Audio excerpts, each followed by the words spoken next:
we have another opportunity a little later in the meeting for more public comment. Now, what we'd like to do is recess out of our regular meeting and open a public hearing. Okay, and this public hearing is going to be presented to us by Mr. Steve Goyne.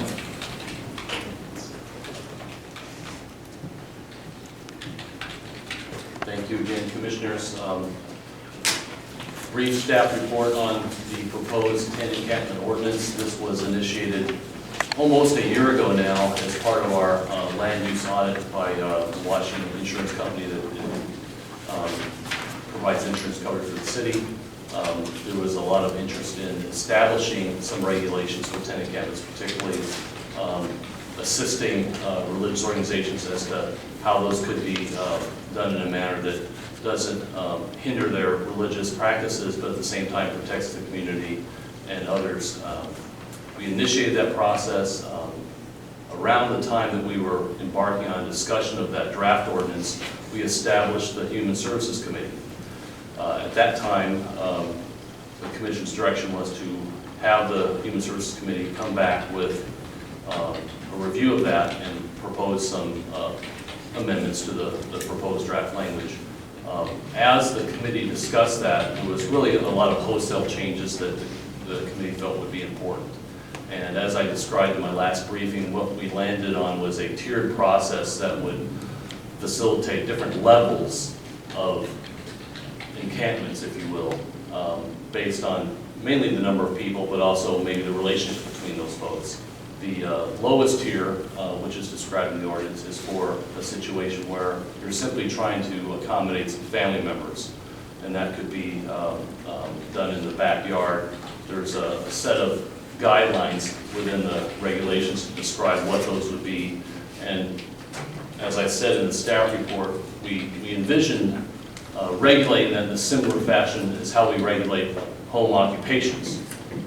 Whereas if you meet a certain set of criteria and you're not impacting the neighbors, we can allow that to occur. And this was seen by staff as a very similar process. If you could follow these basic guidelines, this could be facilitated. It, in part, capped the number of individuals at 5, but it also had a number of descriptions of ways to mitigate that impact.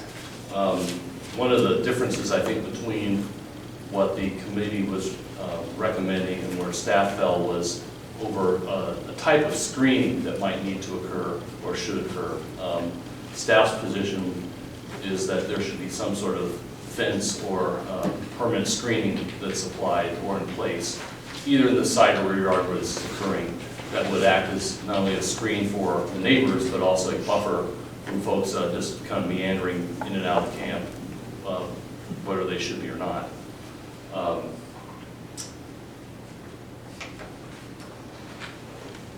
The second tier was to facilitate a slightly larger set of individuals, a couple families or 6 individuals, not family members, just simply a small encampment.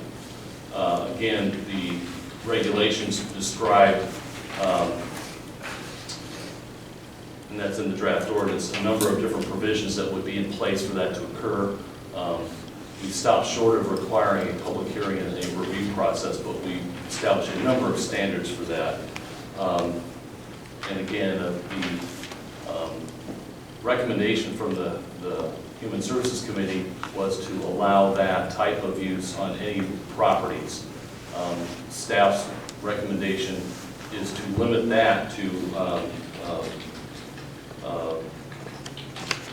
either religious organizations, properties like churches, or some other type of location where you deem would be appropriate, but not in a residential neighborhood. The feeling from staff was this could be potentially pretty impactful to a residential neighborhood to have that type of use. The third and the most, I guess, the largest set of the tier would be for up to 30 individuals. That number was picked up because it was really believed that in Shelton, we're not likely to need the 100-person tent encampment that you see in these other more urbanized areas. It didn't seem that we should be trying to regulate for that type of use because it probably wasn't going to occur here. There wasn't going to be that kind of demand or need. So we tried to tailor the regulations that were in the last draft to fit that smaller subset. And I think we landed on something that looked pretty good. Again, one of the nuances was there was a requirement for a public hearing with the hearing examiner. And what we worked was a formal consultation, if you will, with the neighbors that's facilitated by staff, where there's an opportunity for people to understand what's being proposed and you know, some of the details that are involved in that. And that would be accommodated again by staff as part of the review process. A pretty contentious issue was related to how long this type of use should occur and where. How this played out was like with Seattle and some of the other larger urban areas. Typically, these tent encampments are in one location for 90 days. There's a managing host that does most of the administrative processing and sort of manages what's going on there. They're largely self-governed, but there's a lot of requirements that come into play. And someone needs to be responsible for ensuring all those things take place, and that's that managing agent. The church accommodates the facility for up to 90 days, and then they're obligated to move that to a different facility. I think the intent with that is to ensure that that use doesn't impact one single area for a longer period of time, that you're sort of moving it around. We were trying to land on something with these draft regulations that would address that differently. There was some concern over the burden that places on the managing agent or the religious organization to have to sort of retool every 90 days and figure out how they're going to make this work. Staff's position was the managing agents are kind of used to that process, and it's really just changing the locale where those, really that set of rules is being applied. But we tried to land on something that I think everyone would feel comfortable with, and the recommendation, as it's stated in the draft ordinance, was to have a 7-month duration with the process of having that be extended after another public hearing's held, and you can have a dialogue with the community about how well the activity is going, how impactful or how non-impactful the tent encampment is, based on how well the management's doing and how well it's being governed. There was some other requirements that we talked about in the briefing, such as allowing some animals. Again, those would be required to meet other animal control provisions, but to allow that to occur, we landed on provisions that prohibit minors from being in this type of facility.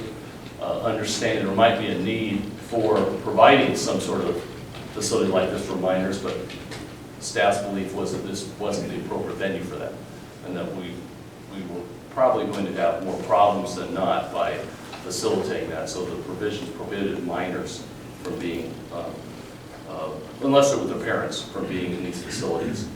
And the other provisions that are in the ordinance were largely reflective of that larger facility that we described in the initial go-around. We just tried to soften and modify those to make that a little more palatable for a managing agent based on the size and scale of the facility, which in this case would be up to 30 individuals.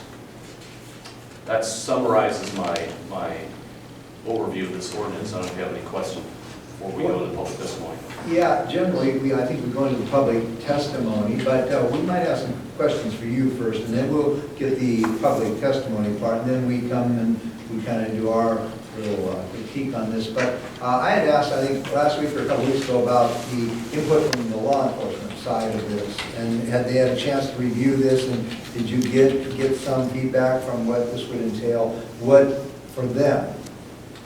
We have had discussions, Chief Moody and I both talked about this. I don't know if you want to just come up and briefly make a comment on that. There was 2 key issues that we, I think, focused on. One was the requirement to have background checks for the larger type of facility, and how that could be processed and whether it was legal or not. And we're still in the, I guess, the review stage of whether that's something that we can require, or if that is required, what would be the legal process where that could be done. There's some uncertainty based on recent court cases whether You can ask for that kind of review for warrants outside of a judge's authority for these purposes. I think the case was based on motel, hotel registrations, where the police had the ability to just get a warrant check based on who residing there. The second one was the security of the facilities based on whether it's a residential neighborhood or a religious facility. And, again, staff's concern is that having a facility in a residential neighborhood could pose a great deal of problems that we were trying to avoid. And it seemed prudent not to recommend that at this time from the staff's perspective. There might be some mitigations that you want to entertain that could facilitate that, but that was debated to some degree with the committee. The committee was looking for some, I think, more fluid language in terms of what a screen could consist of, what would be an acceptable screen. And that can be a slippery slope for our staff members going out in the field and trying to make that determination. And whether that blue tarp that's on a clothesline is going to work in this case or not in this case, that type of thing. And having a clear delineation just seemed to have a lot more benefits to us. So that was the police's concerns. I don't know if you wanted to add to that, Darren. One of the concerns we had was doing this while protecting people's constitutional rights. And private property lends a whole different case law to everything than a church property, et cetera, things like that that are open to the public. They have a right to, no unlawful search and seizure. They have to write search warrants to get into a lot of different. And so if we're facilitating these type of encampments in a residential neighborhood that's on somebody's personal property, it lends itself to a whole different ramifications of what we can and can't do there without search warrants, without permission from the property owner, those type of things. The second one that Steve spoke of was the warrant check. We signed an agreement with the Department of Justice that says I have to have a lawful reason to run this person's name for a warrant check. We can't just arbitrarily run names.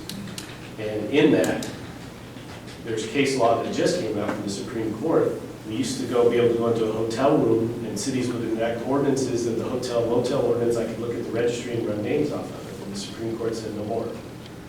So I think by de facto, what we're saying here is this is similar to a hotel and motel. So, I mean, we also have the staff involved in that. So do we facilitate getting a list of 10 to 30 names, calling up a dispatch center that's already overwhelmed and running 10 to 30 names through there, and do they have a warrant? Do I have a lawful right to do that? So those are the questions. And I've reached out to other police departments, and they've all had the similar discussions with their city attorney's offices of whether that's, I mean, they're doing it, whether or not they should do that or not is the debate going on right now. So I hope that clarifies a couple of those questions. Chief, while you're there, I got another law enforcement maybe question on the possession of firearms. Is that an honor system thing, or is there going to be enforcement of a search for weapons? Well, I mean, I learned when I moved up here that Washington is a shall issue state. So unless somebody has a background issue, they are issued a concealed weapons permit. And I guess that would run into the policies, the city policies written into this, of whether firearms are allowed or not allowed. And as such, if you do that, you again violate somebody's constitutional rights, or they follow the rules to go in there. It's something that the policies have to be worked out on. I think each one will have its own different merits on it. Private property, I can allow anybody on my private property to have a gun. Public property, maybe the churches don't want that. So that's something that has to be set through the policymakers. so there's There's no, it would, unless we wrote something in there, it would just be up to the hosts that say, do you have weapons? And right. the answer, Some of those enforcement issues where Steve and I were talking about as well is, I don't enforce policy, I enforce law. An example was you go over to Safeway, and Safeway says, well, it's our policy that this person can't collect signatures out in front of Safeway. But the law says he can't. I can't arrest that person for violating the policy. So unless it's some type of ordinance, lawful then, I mean, we can help with the policies. We do it all the time at the parish hall and help them out with things. But there's a fine line between what I can do and what I can't do. Any other questions for Chief Moody? Yeah. Okay, thank you very much, Chief. We may have, we don't do questions from the audience, but we do have, if you want to speak towards this, you have to sign, we have another sheet, a separate sheet, and it's our public testimony hearing sheet, and then we will now entertain comments from the public, and then, so if you have a question about that, you have to sign on the other sheet, and then you can do that. Anybody can sign. Has anybody signed up to speak yet? So anybody would like, now is this opportunity to speak, because this is your city, and if you have questions about that, you'd have to sign your name and address, please, right there.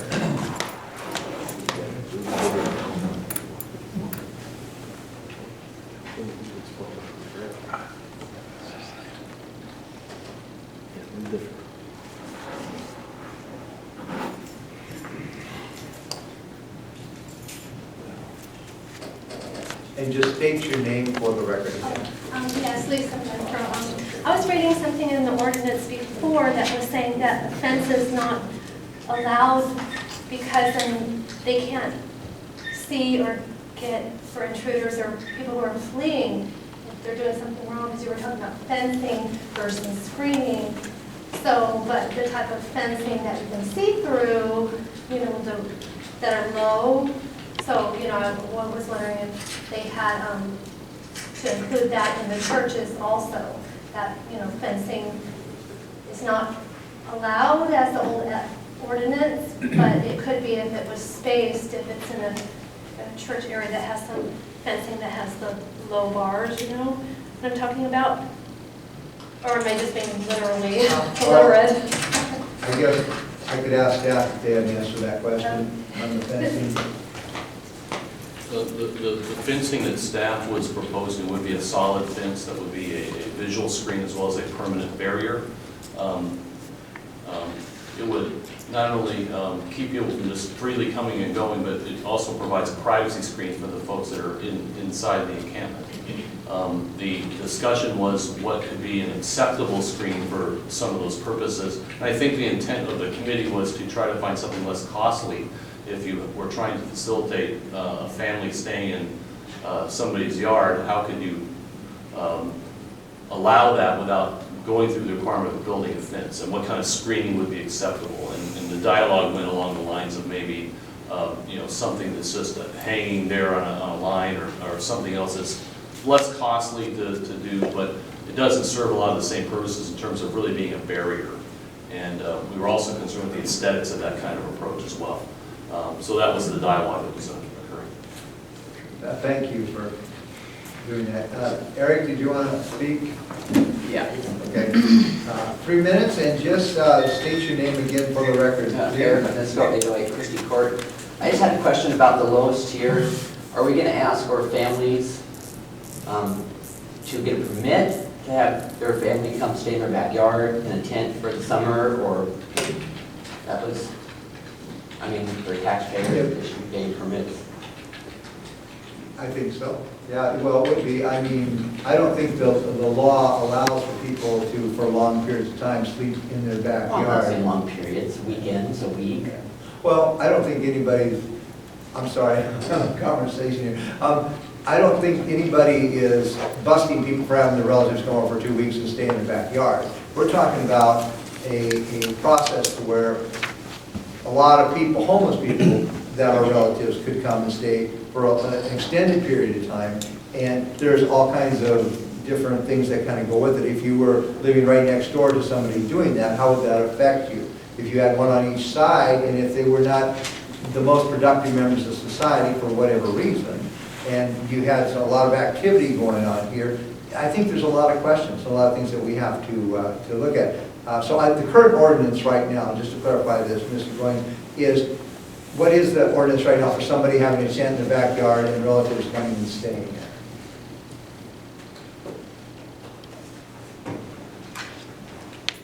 We don't have any regulations that specifically address tents in your backyard per se.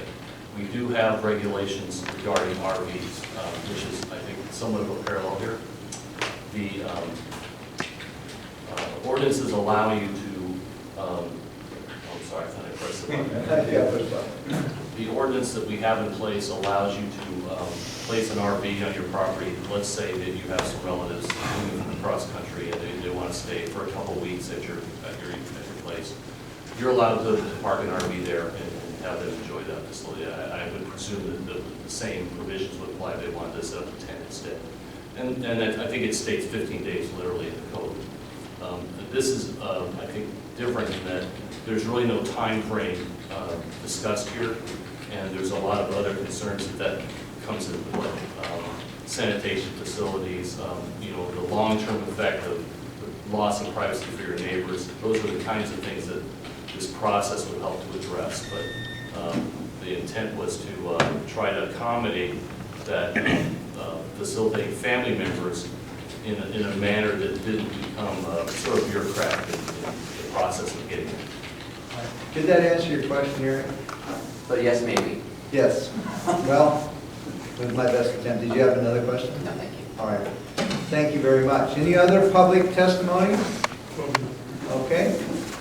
Just state your name and address for the record, please. My name is Toby Kevin. I live at 709 Terrace View Drive, Shelton. And for those that don't know, I'm actually the leader of the committee that Steve has mentioned. And there's a point I'd like to clarify. Well, first point is that the position of the committee, now we're calling ourselves an advisory team on poverty, is that we advocate for those people in poverty and those people in need. So, and that isn't always completely in accord with the positions that staff need to take. The thing I wanted to try to elucidate a little bit is this issue of a barrier. From our perspective, we don't want things written into the ordinance which are obstacles or barriers to someone doing something. So we've debated quite a bit, we'll probably still try to fondle the language. We understand and agree there needs to be a screening from the rest of the community, but on the other hand, it shouldn't be a burden such that it really prohibits a family from helping a family member in need. If there are questions, I'll answer them, otherwise I'm done. Thank you very much, Mr. Kevin. Any other public testimony on this subject? Seeing none, I guess we all have an opportunity to talk a little bit about it, and this would be that time probably to do that. I had another question, just a clarification for, are Tier 2 and 3 both required to be religious organizations? I mean, it says that, but I'm not certain that was the intent. The intent was for B and C to be B and C. Located on property either controlled or owned by a religious organization. Okay, I did have that question, and then as I've said the last few times we've talked about this, I am extremely concerned with protecting the property rights of the people who could potentially be affected by this. So I think we do definitely need to address the screening issue and have something that the aesthetic value is very important, I believe, if we're going to protect the surrounding homes. And I am very concerned about that we address the youth, the homeless youth in our community. And I understand that that can come with a whole different set of issues, but I don't want them to be forgotten in this. The last thing that I wanted to say is last time we had talked about pets, and if we were going to somehow monitor to make sure that we are taking care to have healthy pets in an environment where there are potentially children and other pets. I don't know how we could enforce that, have someone there with rabies vaccines or other vaccines. But that is a concern that I have.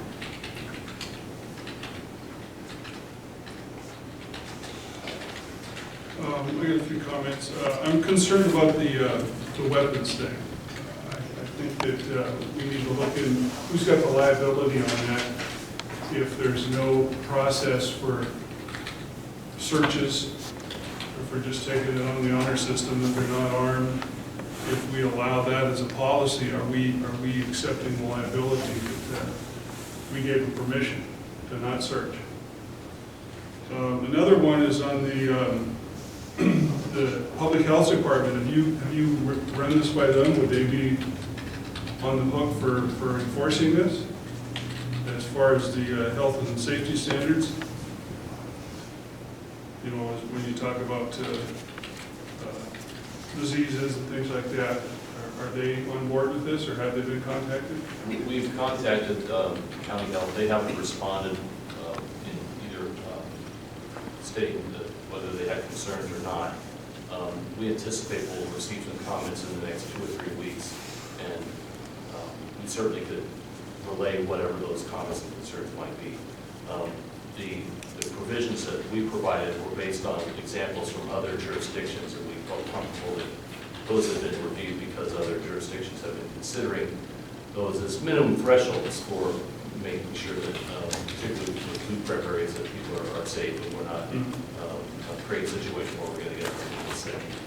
And there again, I just will, keep focusing on who's enforcing all this. If we're making a policy that this is allowed, are we indeed on the hook for any adverse situations? And then I had a couple questions on the lowest tier one. There's no time on that. There's no date, as far as a limit of how long the stay lasts.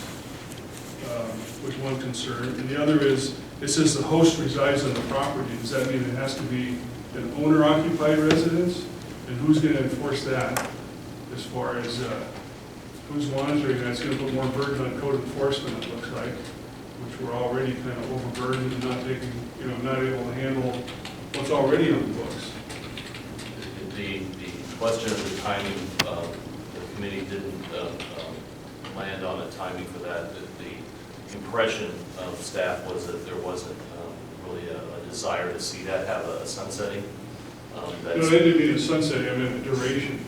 Yeah, say it's, that's why I was describing it, that would be limited to a certain time frame, like the more restricted use. In terms of, the intent of staff was that this would be where you own the property and you reside on the property, you're not a renter. And that is a troublesome issue in terms of verifying that these are your family members and that type of thing. Yeah. That's pretty tough to do, it's pretty time consuming, and that is a concern. And then another question is, when you have home-based businesses, are they required to do any kind of a neighbor reach out amongst the neighbors to see if they would have any concerns? Or is it just as long as they meet the city's policies on that? Because you're sort of patterning this situation, like you said, on a home-based business. We haven't had a lot of issues with our home occupation businesses. We have a checklist that the applicants fill out, and they are basically telling us what they want. We see how it fits in the checklist. There might be occasions where there might be something that gives us some pause and concern, and typically that would be parking, or if you're having a lot of deliveries at a site, particularly maybe deliveries late in the evening, people coming and going, that type of thing. We don't have them monitor that with their neighbors, but historically there hasn't been a lot of concerns or complaints about those type of operations, and I think we could make a similar. And that's why I guess there was a view of staff was we saw that being policed and processed very similarly. If that use is starting to raise concerns among the neighbors, we anticipate that the neighbors will start to call and say, is this something that should be occurring? And are they following those guidelines? An example that might be a concern to staff would be if folks are staying up late into the night. It's sounding and feeling a lot like a party back there every night or pretty frequently. that might be something that we would have to address and perhaps should have included a provision here about ensuring that the noise ordinance is adhered to, and these are going to be concerns that are going to avoid having problems with neighbors down the line.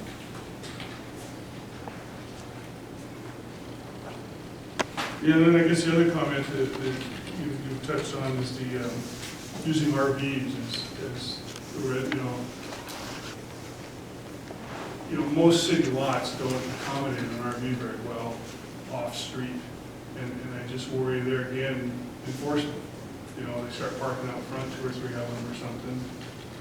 Are we going to be able to, who's that going to fall on? Obviously probably the police department, it just adds more burden. I don't know how you get around it other than maybe, looking at different lot conditions, if there's an alley maybe, to make it permissible. In the case of the first tier, I think the staff's perspective of that particular issue was the cap on the number of individuals. You're probably not going to be accommodating 2 or 3 RVs because of the Sure. numbers cap, yeah. That's true. So we saw that being limiting in itself. Okay, those are all my questions for right now. I guess my concerns are that I think we are open to and leaning towards having regulations and policies that are in line with what I believe the insurance in the state is asking us. I believe this is something that we need to address. And I would like to commend the committee that worked hard on this to come up with some real good options. And on the surface, they make sense and they seem real good. But I just see that if you dig deeper, because of all the legalities and whatnot involved, that sometimes a simple idea just doesn't fit into a city setting probably as well as it could. I think I'm confused with having a first reading on this. It seems like we have some legal issues. We have some concerns that we have brought forward here. We have so I'm not sure on the first reading at this time, Steve, because I think we've had some questions that I guess I would think that based upon what Olympia or Seattle or Tacoma does, that if they've got them, all of these questions have already been answered, and if they're doing something, we should, at least for the 30, for the church tent, camp, those should be all, if other cities are doing, there should be a legal boilerplate answer to those, I think. And I'm not quite getting that yet, for sure. So I'm kind of thinking the process might be a little bit rushed. I think that the committee has done a great job in bringing these forward, but it takes a lot of people talking about different potential possible problems or not problems. I think I would go along with the number C, and probably I think it's written pretty well, and I think if we had all of the legal questions answered, that I would probably support condition C. On the other ones, I talked to some people, and I have a friend who has a neighbor who has kind of a continual tent camp in their backyard like right now, and they have problems with it. It's not just family, and there's some stuff going on there in the summer times that it's kind of like they got their own park, and they're, again, with the alcohol, noise, and dogs and stuff, it's not real comfortable that they have that activity going on there. So I know one case where it's kind of going on already, and the other thing I probably think is involving staff time, and things like this, and police time, staff and police are probably the same thing. So I could say I would go with number C, with some, if all the questions kind of got answered, but I probably could not put my support between A and B at this time. I think there's a lot of other issues there that probably I would not be able to probably go for. So I'm not being a scholar on the Robert's Rules of Order. Not exactly sure if we would have a opportunity to think about this longer, or first reading and second reading seems to be rushing the process a little bit, because we have, especially legal questions, I would want to make sure we had all of our answers answers before we go too far into this. So, Mr. Leary, do you have an answer from? And the commission's not ready to act, and we should have questions, excuse me, keeping track of those. There's some legal review, and then the next step would be to come back, answer the questions, and see where you want to go. Okay, so we would then not have first reading tonight. Well, that's your call. You can if you choose, but you don't have to. But we all have questions about this, I think, and we're talking to the citizens, and you know, I don't, in any way, any comments of mine is not against somebody helping somebody. I mean, I have people living in my house all the time that I'm trying to help, you know, and I think we all are trying to help people do things. It's just when you deal with neighborhoods and cities, you know, you've got all of this rules and liabilities and stuff to think about. And so I think I would settle in on, personally, on the number C item, and we could probably get that one, if we want, taken care of, if all of our questions were met, that it was, this is how other cities do it, the police and staff feel this is, you know, then we would have this in place. So I'm leaning in that direction, but at this time, I would entertain a motion to probably put this under old business and come back to it a little later. If I could just ask maybe an opinion of the commission regarding the second tier, the mid-range, if you will. There was a division between staff's recommendation on limiting that to properties owner-operated by a religious organization or opening up to other properties. Does the commission have a preference on which approach that we would come back with? I would be okay with the religious property for both B and C. That would work for me, and maybe work a little bit more on, you know, combining A and B a little more down the road as you answer some of these questions. I guess I would not be in favor at all of B in residential neighborhoods, but I guess I'm not clear on what other types of organizations would we be talking about besides the religious organizations. That could end up being something that you consider on a case-by-case basis, where you have perhaps, I think in other jurisdictions, you might have a abandoned commercial property where you're not impacting residential neighbors per se, but you're also not impacting surrounding businesses by having this residential activity.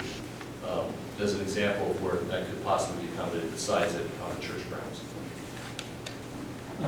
Just for comment, when we get legal on this, just for my purposes, I'd like to know whether we're limiting it to religious organizations as opposed to other nonprofits or anybody else. I don't know whether that would be, I don't know why we would do that, why that would be protected constitutionally for, I don't know how that, I'd like to know the constitutional, how that stands constitutionally. You mean to allow like a nonprofit to be one of these, like on the B? Yeah, I don't know why you can, I don't know how you could just limit it to, I don't know how you could just limit it to religious organizations when you have a charitable nonprofit, for instance, that might do the same thing. And I don't know, it seems to me you need a basis for that, beyond you just prefer to have churches do it. Well, I thought we had kind of a ruling or a decision that churches were sort of a sovereign area where they could allow that easier without us being, you know, setting the stricter rules. I think we had somebody that said that. I don't know that we had legal. I can probably address some of that now. The basic provisions of language regulation do exactly what we're describing here. We already established rules where you can live in certain parts of town and you can't live in other parts of town. You can conduct a business in a certain part of town and not another part of town, because we've collectively agreed that's a more harmonious approach for thoughtful development to occur. So in the case of the religious organizations, we are trying to accommodate a religious practice as a constitutional basis. And so we're allowing that use, but we're trying to also provide provisions that allow that to be accommodated without providing onerous rules, but at the same time not impacting the surrounding communities. In part because it's an outdoor activity, you have that effect. What I worry about is that zoning is about where, and it's about what. When we start trying to define who, that creates additional questions for me at least. I think that we need more time to think about this, and if you could just, in my opinion, if we had a motion to do this, I'm just personally not ready for a first reading tonight, and I'd be happy to postpone this and not to kick the can down the road. I think we want to help this situation and move it forward. But if we do it, I don't want to leave any stone unturned. I want to make sure we have a legal process where we feel comfortable in the step we made. And there can be more steps 6 months down the road if we find a change on that. But I guess I would entertain a motion to postpone this decision. If you need a motion, just put it on old business, don't we?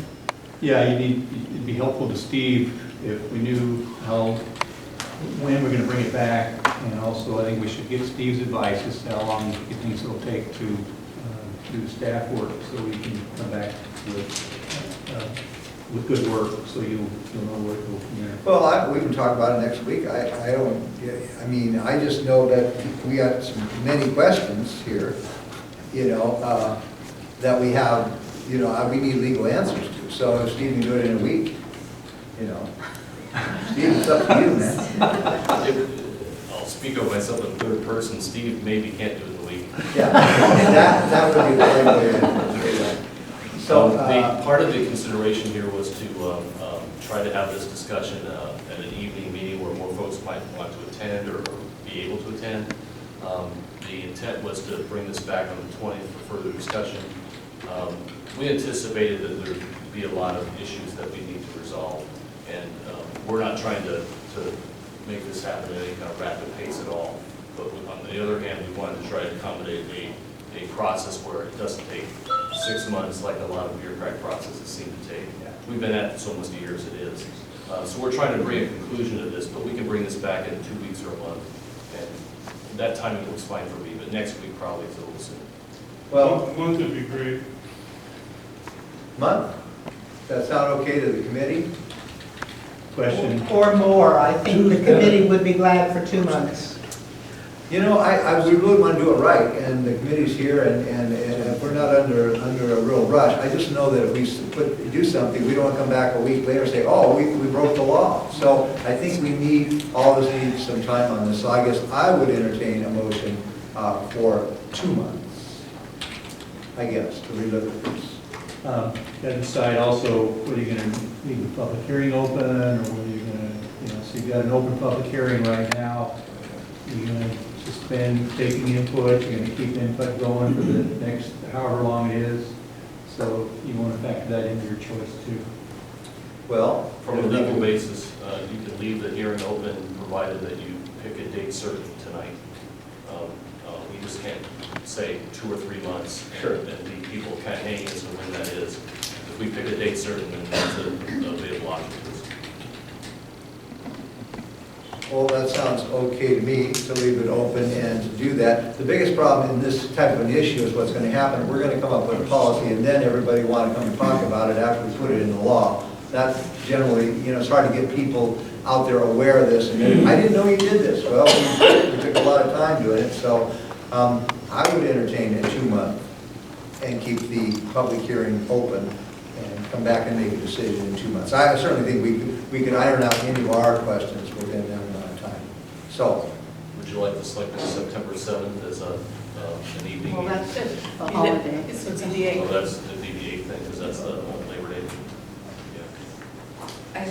I would go with that.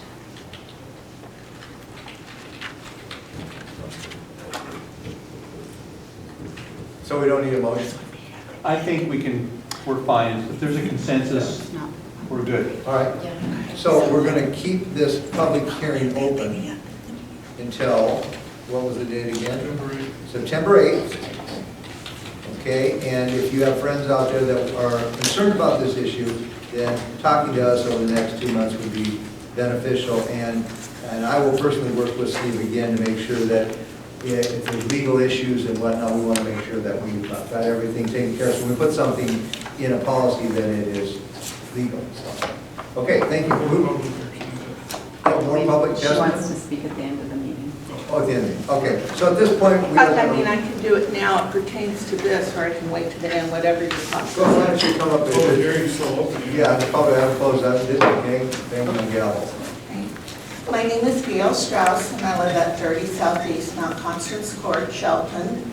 I would like to make a comment to the group that has been working on this, that I thought I heard you say, Steve, that you guys were not considering letting the host sites in your option C have tent cities or whatever for unaccompanied youth. Is that correct? That's correct. Okay. I would really encourage you to relook at that. And the reason for that is, in my former position with the Shelton School District, I was the federal programs director, and I wrote the homeless grant for the district for many years. And we have a very large population of unaccompanied youth. And unaccompanied youth definition is young people, I'm not talking about children, I'm talking about like teenage age that are under age 18, who have been kicked out of their homes or have left the home for various reasons. I think it's kind of micromanaging to be telling the host entity who they want to set up an encampment for. So I would encourage you to not limit that as a choice, that is something that a church may decide that there's a need for in this community and that they want to do it specifically for that population. So I just thought that was really important to say. And the reality, I also would like to comment on Tracy's concern about this being in residential area. It's already happening. So we have most of the homeless population in the Shelton School District are families that are doubled up. And that can be, they can be doubled up in the home, sleeping on the couch, or they might be in an RV on the site of family members or close friends. So I would encourage you to not be too micromanaging in this. I think that you need to have guidelines and to protect property values and those kinds of things. But the reality is this is already happening, and for the most part, you were not even aware of it. So please keep that in mind. Thank you for your comments. I really like that comment about the children or the teenagers. I think that's something that definitely should be worked in there. That's a good point. To allow that, if the church does want to do a separate or one or the other. Okay, we are not closing this public hearing. We are merely returning to our regular meeting. And thank you for your work and the committee's work.